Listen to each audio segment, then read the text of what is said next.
네, 제자훈련 창세기 6강 메시지 하겠습니다. 우리 그 복음을 가진 성도는요, 복의 근원입니다. 아브라함을 복의 근원으로 부르신 것은 하나님께서 나를 복의 근원으로 부르셨다라는 것과 같습니다. 그렇기 때문에 부르심을 받고도, 하나님의 부르심을 받고도 하나님의 응답을 받지 못한다면 사실 성경과 나는 상관이 없는 것이 되어버리게 됩니다. 그래서 진짜 그 믿음을 갖는 게 중요한데요. 하나님은 일단은 우리에게 복을 주신 이유가 나를 통해서 이 세상에 복을 전달이 되게 하려고 그 통로, 축복을 전하는 통로로 사용하시기 위해서 부르신 것이기 때문에 엄청난 우리는 복을 받았지만 동시에 분명히 우리한테 책임이 주어져 있습니다.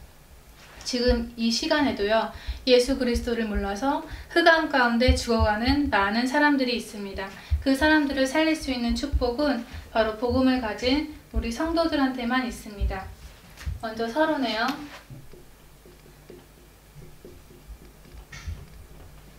계속 말씀드렸는데요. 지금 어떤 시대냐 했을 때 첫 번째가 개인이 무너진 시대입니다.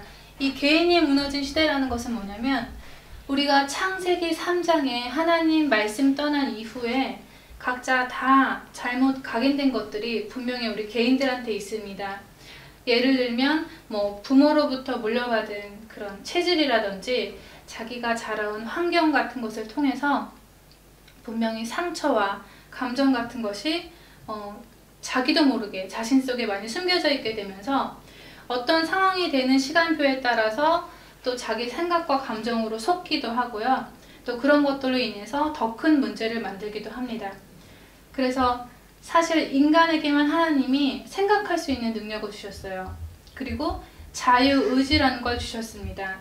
근데 그런 것들을 가지고 지금 말씀드린 잘못된 생각과 체질과 그 자라온 환경 같은 걸 통해서 병든 생각을 갖게 되면서 그 병든 생각을 가지고 선택과 결정도 잘못하게 되고 문제를 더 크게 만드는 그런 안 좋은 상황들이 계속 반복이 되면서 후회를 하지만 후회하면서도 또 계속 반복이 되고 있죠. 그 결과로 결국은 자기 자신을 죽이고 있게 되는 것입니다. 그런 것들로 인해서 지금 개인이 무너진 시대고요. 두 번째, 예배가 병든 시대. 지금 예배가 병든 시대입니다. 이 얘기는 무슨 얘기냐면요. 성경에서 하나님이 예배에 있어서 가장 집중하시면서 우리에게 받으시는 영광은 바로 창조주 하나님과 구원의 하나님에 대한 것입니다. 그런데 이 하나님에 대해서 잘 모르고 그냥 예배드리는 거예요. 그리고 감사도 없고 하나님의 뜻과 계획에 대한 그런 궁금증도 없고 하나님이 나를 위해 하신 일이 그 일이 나의 삶과 전혀 관계가 없이 살고 있다면, 그리고 그런 거 없이 하나님한테 예배드리고 있다면 당연히 하나님께서 영광을 돌릴 수가 없게 됩니다. 그래서 우리가 분명히 알아야 할 것은 뭐냐면 그 창조자 하나님 우리를 구원의 길로 인도하신 하나님의 이름, 이게 중요합니다. 바로 예수 이름인데요. 창조주 하나님과 구원의 하나님이라는 사실에 늘 감사해야 되기 위해서는 절대로 예수 이름을 놓치면 안 됩니다. 그리고요, 세 번째, 지금 어떤 시대냐? 바로 가정의 내피림이 일어났어요.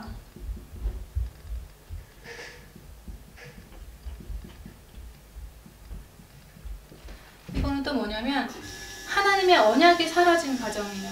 자기 좋은 대로 배우자를 선택하고 종교가 다른 사람들이 결혼을 해가지고 또 그 자녀들이 하나님을 믿지 않는 상황까지 가게 되는 지금 이렇게 가정이 무너져 있습니다.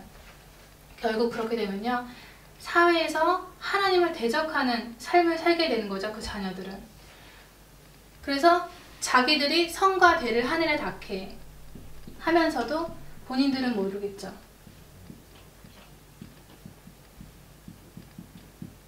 자기들의 삶이 하나님을 대적하는 삶이라는 것을 모르죠. 그래서 하나님 언약 없이 지금 언약과 반대되는 삶을 살게 되는 것입니다.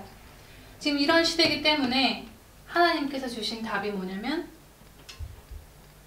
한 가지인데요. 답은 그리스도, 하나님 나라, 그리고 사도행전 1장 8절의 땅끝 전도, 이것입니다. 마지막 때 신자가 승리할 수 있는 답이 이건데요. 결국은 내가 무엇을 믿고 있냐 했을 때 그리스도, 하나님 나라, 땅끝 전도. 또 내가 가지고 있는 것이 뭐냐? 그리스도, 하나님 나라, 전도. 내가 힘을 갖는 것도 뭐냐? 그리스도, 하나님 나라, 전도. 이 세 가지여야 합니다.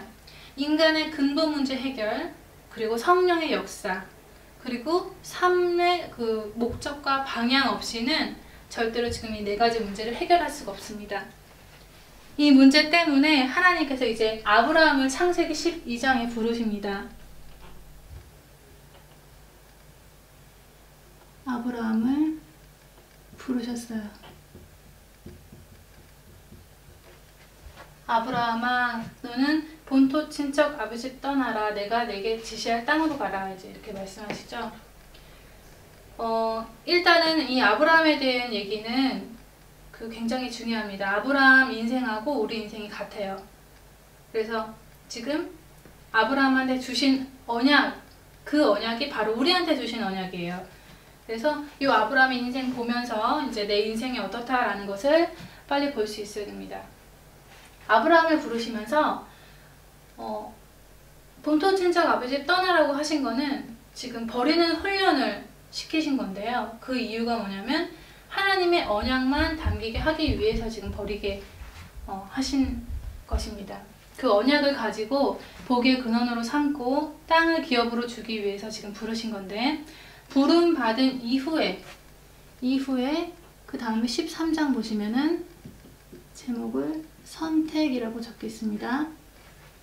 요 선택과 결정을 하는 기로에 서 있게 되는 것을 우리가 볼 수 있는데요. 지금 우리랑 똑같아요. 우리도 부르심을 받고 분명히 선택과 어떠한 결정을 하는 기로에 서 있게 됩니다. 그래서 어떤 선택을 하느냐에 있어서 이제 아브라함은 하나님의 응답이 시작되는 선택이었고, 또 롯은 자기가 재앙의 문제에 빠지는 그런 선택이 시작이 된 것을 알 수가 있죠. 그래서 14장에 이 전쟁 속에서 승리자가 되고 패배자가 되게 되죠. 그래서 하나님은 이런 속에서도 우리에게 아브라함을 통해서 뭘 지금 체결하셨냐면 바로 횃불 언약이요.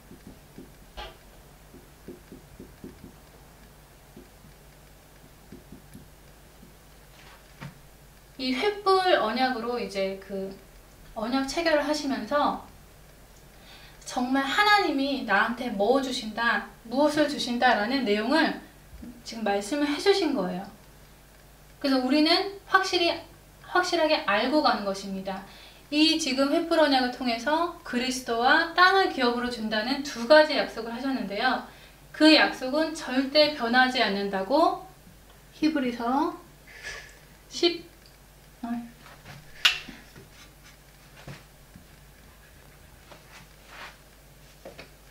6장 13절에서 20절에 보시면 자기보다 더 큰 이가 없어서 자기를 가르쳐 맹세했다 그래요. 그리고 다니엘서 6장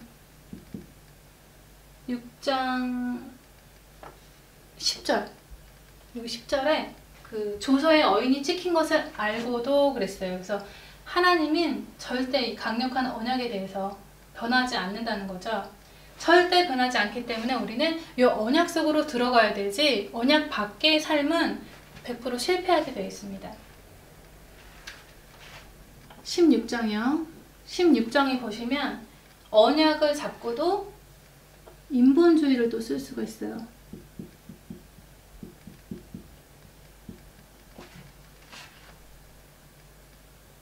이제 아브라함의 기록을 보면 인본주의 때문에 자손 대까지 계속 고난을 받게 되는 것을 16장에 보시면 알 수 있게 됩니다. 그래서 하나님께서 뭐라고 하셨냐? 17장에 몸에 새겨라. 할례 언약. 몸에 새기라, 각인해라 라는 거죠. 뿌리 내려라. 절대 변하지 말아라. 그래야 된다는 거예요. 그러면 각인하면, 뿌리 내리면, 체질되면 18장에 영안이 열린다는 것입니다. 영안이 열리면서 무엇을 지금 얘기하셨냐면은 자손을 주겠다 하셨어요. 이삭을 보내주겠다 하셨는데 그 이삭을 통해서 이제 메시아가 탄생을 하게 되죠. 그 다음에 이제 뭐라고 말씀해 주셨냐면 소돔과 고모라 성을 멸망시키겠다고 아브라함한테 이제 얘기를 해 주시는데 아브라함이 여기서 중보 기도를 합니다. 근데 결국은 의인 10명이 없어서 19장 보시면은 소돔성이 멸망을 하죠.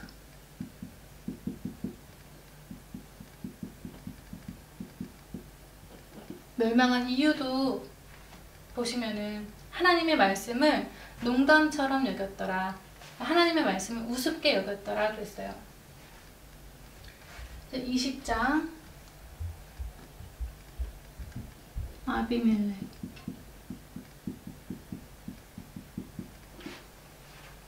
제목을 아비멜렉이라고 했는데 이거는 사실 그 아브라함이 자기 부인 그 사라를 누이라고 두 번째 거짓말을 하는 사건이 기록이 되어 있습니다. 근데 여기서 알 수 있는 것이 뭐냐면 언약 잡은 사람은 실수를 해도 하나님이 막아주신다. 우리가 이걸 보는 거예요.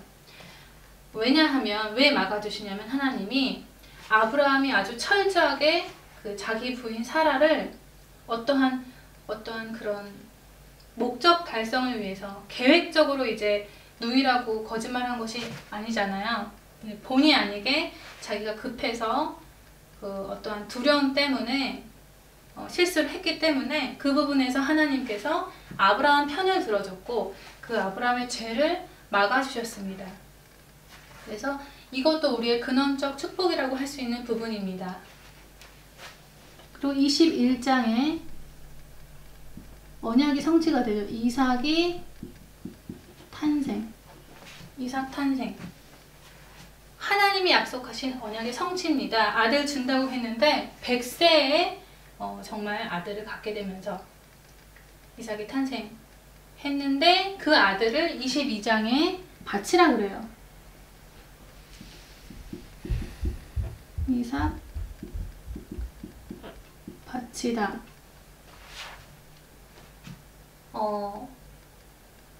그래서 이제 지금 제목을 이삭 바치다 그렇게 기억하기 쉽게 하기 위해서 이제 썼는데요. 여기서 지금 뭐가 나오냐면 아브라함을 마지막으로 이제 하나님이 시험을 하시는 거예요.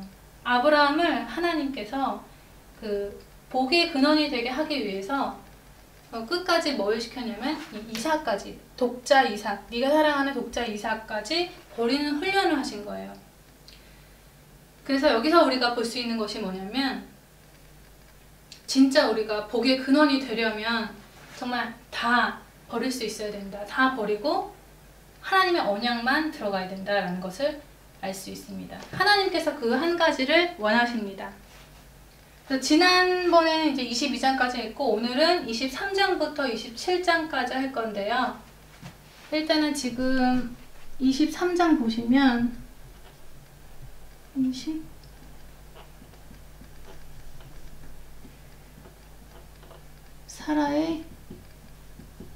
사라의 죽음입니다. 사라의 죽음이 기록이 되어 있는데요. 사라가 뭐 되게 중요한 인물은 아니지만 죽음까지 기록이 되어 있을 때에 다 이제 이유가 있습니다. 왜냐면 일단은 사라는 자기가 할 사명을 다 했고요. 23장 20절에 보시면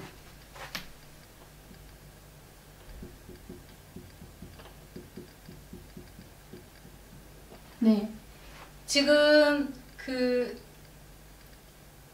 일단 읽어보면요. 이와 같이 그 밭과 그 석의 굴을 헷 족속이 아브라함 소유 매장지로 정하였더라. 지금 이게 포인트입니다. 사라가 죽었으니까 이제 묻어야 되잖아요. 묘지가 필요한데 그래서 아브라함이 헷 족속한테 자기 부인의 장사를 하기 위해서 이제 매장지를 달라고 그래요. 근데 이제 해족 속에 알고 있었죠. 아브라함이 하나님을 믿는 선지자라는 것을 이제 알고 있었어요. 그래서 당신은 하나님을 믿는 사람이기 때문에 우리 묘실 중에서 좋은 것을 택해서 장사를 해라. 당신이 하는 일을 금할 자가 없다. 이렇게 얘기를 합니다. 근데 아브라함이 그냥 갖지 않고 돈을 제값을 지불하고 사는데요. 그 매장지 이름이 막벨라 불이에요. 이 묘지를 돈을 주고 산 게 나중에 보니까 참 잘한 것이 되죠. 결국 아브라함의 후손들이 나중에 애굽에 400년 동안 종살이하고 다시 가나안 땅에 돌아올 때 그 가나안 땅을 차지하기 위해서 아브라함의 땅이라는 법적인 근거로 가질 수 있는 것이 바로 20절의 그 묘지입니다. 그래서 이런 사건 하나라도 하나님의 계획에 위해서 이제 기록이 됐구나라는 것을 이제 알 수가 있는 부분이고요. 24장 보시면 이제 이삭이 결혼을 합니다.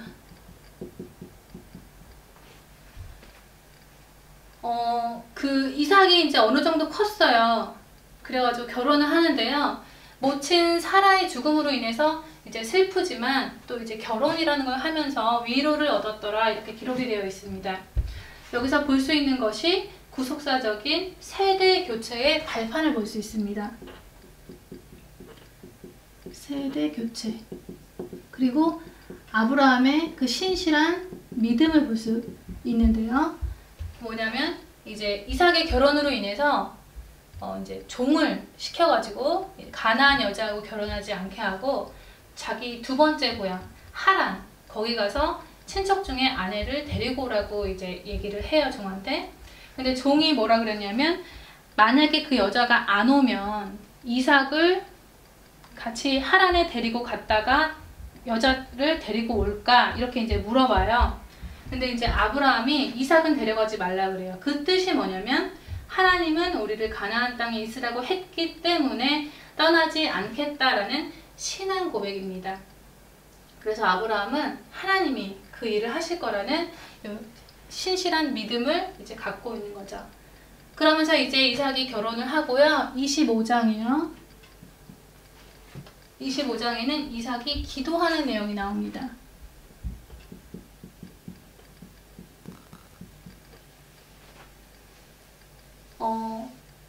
지금 이삭이 40세에 리브가랑 결혼을 했어요. 결혼을 했는데 60세가 될 때까지 아버지 아브라함도 그랬었지만 똑같이 지금 자식이 없어요. 그래서 그때 하나님한테 기도를 했는데 리브가가 이제 잉태를 했죠. 그래서 언약의 사람이 기도했을 때 하나님이 응답을 주시는 것을 알 수가 있습니다. 이삭도 그렇고 아브라함도 그렇고 이 자녀를 얻기 위한 기도를 통해서 이제 자녀를 얻게 되는데 리브가는 이제 쌍둥이에요.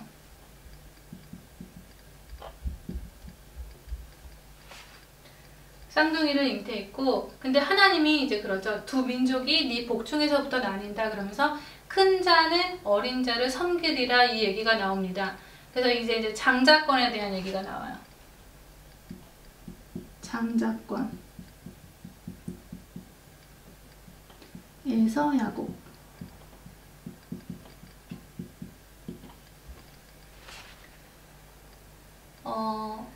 장자권에 대해서 이제 먼저 조금 이해를 할 필요가 있는데요. 일단은 에서 야곱이 뱃속에서부터 나뉘는데 결국 장자가 에서죠. 이제 먼저 나왔기 때문에. 근데 하나님 말씀에 큰 자가 작은 자를 섬긴다라고 이제 말씀하신 거는 하나님의 언약적 기준입니다. 일단은 장자권을 가진 사람은요. 첫 번째로 아버지 뒤를 이을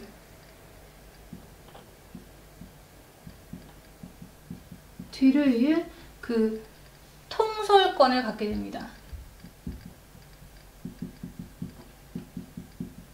그리고 그 유산의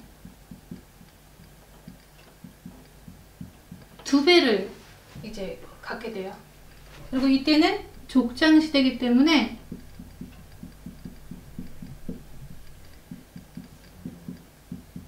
제사장 직분, 제사장 직분을 갖습니다. 그래서 요거는 지금 영적 축복의 상속자라는 거예요.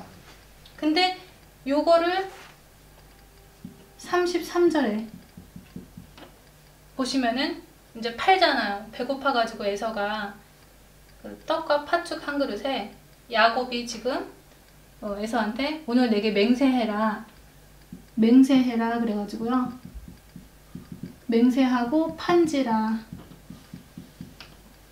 이렇게 이제 분명히 나오는데요. 실제로 장자권이 없어질 경우를 좀 얘기를 해보겠습니다. 장자권이 없어질 경우, 첫째, 본인이 직접 양도할 경우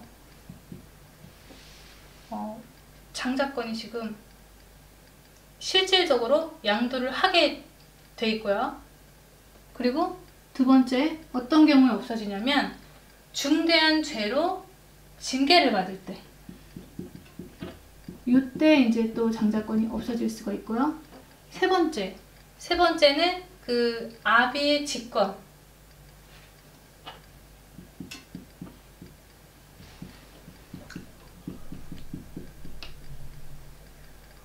아버지가 이 장자권을 이제 바꿀 수도 있습니다. 이렇게 이제 그 장자권이 없어지는 경우가 이 세 가지인데, 에서와 야곱의 경우에는 지금 요 1번이죠. 본인이 직접 양도를 했어요. 그래서 여기서 지금 장자권이 뭐냐, 이게 사역자는 뭐냐 이 얘기인데요. 예를 들어 보면은 내가 우리 집에서 유일하게 이제 그 복음을 가지고 있는 언약의 사람이다. 그러면은 내가 장자가 됩니다. 이제 그게 하나님의 언약의 우선순위인데요. 그러면 나는요, 그 아비의 뒤를 이을 통솔권을 갖고 유산의 2배를 갖게 되고 제사장의 그 직분으로 영적 축복권의 그 상속자가 되는 거예요, 내가. 근데 요런 것을 지금 에서는 경휼히 여겨가지고 팔아서 축복을 빼앗긴 것입니다.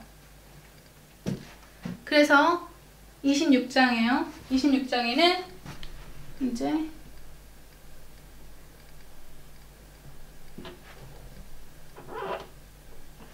26장에는 이삭이 100배 축복받는 얘기가 나옵니다.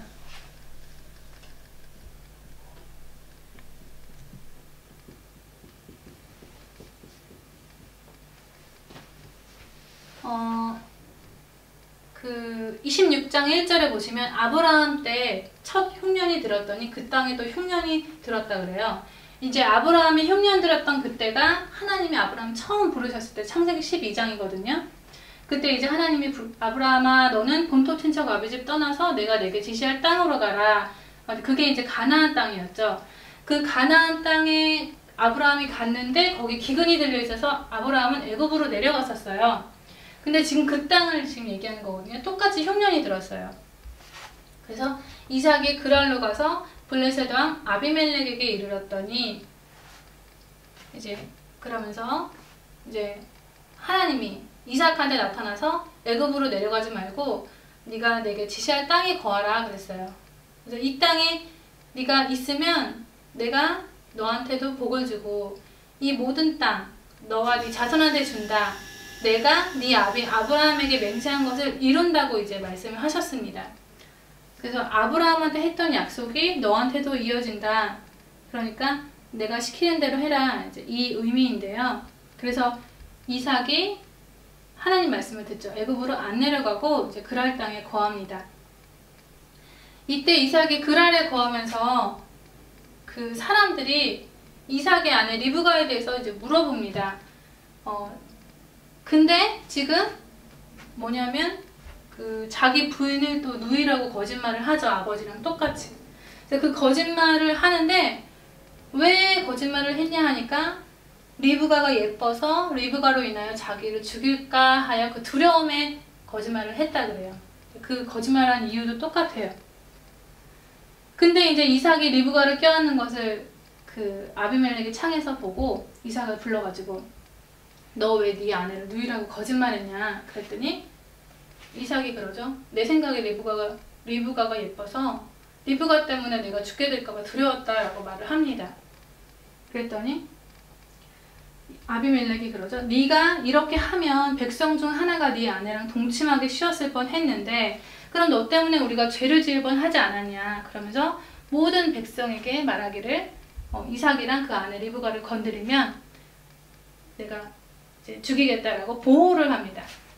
그래서 그때 이삭이 이제 그 농사를 지었는데 100배를 거두는 축복을 받게 되면서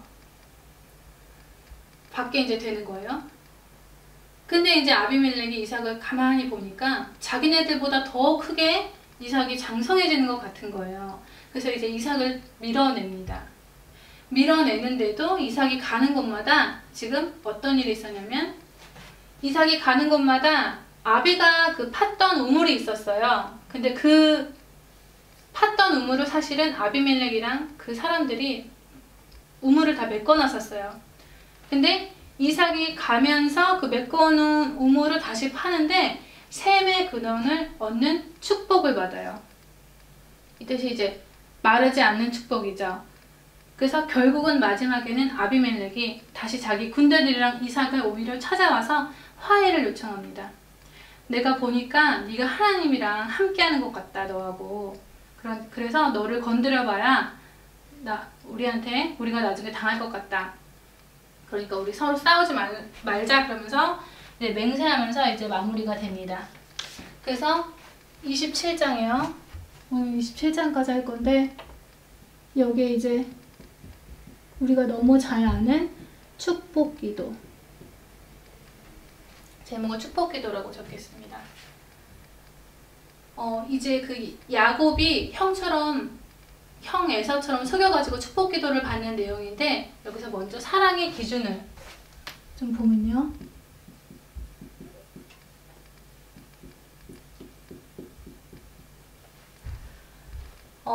이삭은 에서를 좋아하고 리브가는 야곱을 좋아했어요. 근데 왜 좋아했을까 보니까 이삭은 에서가 잡아다 준 고기 요리, 에서가 사냥을 해서 그 요리해준 고기 요리, 그 별미를 너무 좋아해요. 그래서 1절에 지금 보시면은 그 이삭이 나이 많아 눈이 어두워 잘 보지 못하더니 맏아들 에서를 불러 가로되 내 아들아 내가 이제 늙어서 어느 날 죽을지를 알지 못하노니 네가 나를 위해서 사냥하여 내가 즐기는 별미를 만들어서 내게로 가져다가 먹게 해서 나로 죽기 전에 마음껏 축복해라 이제 그러죠. 요 얘기를 리브가가 듣고 에서가 사냥하러 나간 후에요. 야곱한테 이제 이 얘기를 하면서 얼른 이제 염소떼에 가서 좋은 새끼를 가져와라. 그러면은 내가 부친이 즐기시는 별미를 만들 테니까 네가 그거 가져가서 아버지한테 드리고 너한테 축복하시게 해라. 이제 이 얘기를 합니다. 그러면서 이제 에서는 털이 많았다 그래요. 근데 야곱은 털이 없었다 그러죠. 그래서 염소 새끼 가죽으로 손과 목 같은데 그런 데를 이제 형 에서처럼 꾸미고 옷도 이제 에서 거 야곱한테 입히고 해서 이제 아버지한테 들어가게 하죠. 근데 들어가서 이제 내 아버지요 라고 하니까 이삭이 네가 누구냐 라고 묻죠. 그래서 야곱이 나는 아버지의 맏아들 에서로소이다 하면서 이제 거짓말을 하는데 이삭이 이제 눈이 어두우니까 목소리는 야곱인데 손은 에서의 손이로다 하면서 잘 분별하지 못하고 축복을 했어요. 근데 여기서 볼 것이 이제 축복 기도의 내용입니다. 하나님이 언약 잡은 사람한테 축복할 때 어떠한 그 축복의 내용으로 가지고 이제 축복을 하셨냐 했을 때 이제 27절, 29절에 보시면 내 아들의 향취는 여호와의 복 주신 밭의 향취로다. 여기서 향취라는 말은 하나님 자녀로서의 향기라는 그런 이제 의미입니다. 하나님은 이제 그 하늘의 이슬과 땅의 기름짐. 이 뜻은 뭐냐면요. 그 하늘의 이슬이라는 표현은 팔레스타인 유대인이 사는 땅에 이제 비가 많이 오질 않아서 늘 가뭄이 있는 그런 때거든요. 그래서 이슬이 아주 곡식에 중요한 역할을 하잖아요. 그래서 축복을 상징하는 표현으로서 이제 이슬이라는 단어를 쓴 것입니다. 하늘의 이슬과 땅의 기름짐, 풍성한 곡식과 포도주로 내게 주시기를 원하노라. 만민이 너를 섬기고 열국이 내게 굴복하리니 네가 형제들의 주가 되고 네 어미의 아들들이 내게 굴복하며 내게 저주하는 자를 저주를 받고 내게 축복하는 자는 복을 받기를 원하노라. 네, 아브라함한테 했던 축복과 사실 내용이 같아요. 그래서 지금 이 기도 내용을 보고 그리스도의 복은 처음부터 끝까지 이렇게 모든 것을 우리한테 이제 보장이 되어 있다. 그리고 하나님이 배경이 되주시고 땅을 주신다라는 요것이 이제 우리한테 주신 축복입니다. 그래서 사랑의 기준하고 축복의 내용을 봤는데 에서가 또 한 가지 실수한 거 그것만 보고 마치겠습니다. 그래서 지금 에서가 이제 그 사냥을 해 와가지고요 이삭한테 그 고기 요리를 만들어서 갖다 주니까 지금 이제 그러죠. 이삭이 너 누구냐? 이제 에서한테 그러니까 나는 벌써 먹었는데 그러니까 이제 에서가 그 얘기를 듣고 방성대곡하면서 하는 말 내 아버지와 내게 축복하소서 얘기를 하는데요. 이삭이 이미 축복을 다 줬기 때문에 더 축복할 것이 없다라고 이제 얘기를 합니다. 근데 나한테도 빌복을 남기지 않았냐 그러면서 38절에 빌복이 하나뿐이니까 그러면서 내게도 달라고 하면서 소리 높여 울었다 그러는데요. 이게 이제 실수입니다. 장자권만 판 실수뿐 아니라 또 지금 이 실수를 한 거예요. 빌복이 하나뿐이니까. 하나님의 복은 하나입니다. 그렇기 때문에 에서는요. 이제 하나님의 복이 하나면은 얼른 동생 야곱의 밑에 들어가서 야곱을 섬겼어야 돼요. 그러면 복을 받을 수 있었어요. 근데 에서는 결국 33장에 가면 이제 다른 곳으로 고향을 떠나서 다른 길로 이제 가게 되죠. 네, 그래서 중요한 건 뭐냐면은 하나님의 복은 하나라는 거. 그리스도와 세계 복음화 이 복밖에 없습니다.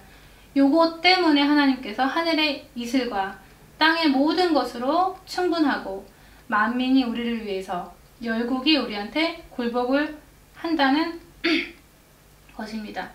그리고 우리한테 복도 주시고 우리를 저주하는 자 하나님 대신 막아주겠다고 하시는 것입니다.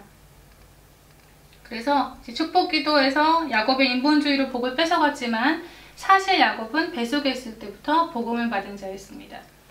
네, 창세기 6강 오늘은 27장까지 축복기도까지 했습니다. 마치겠습니다.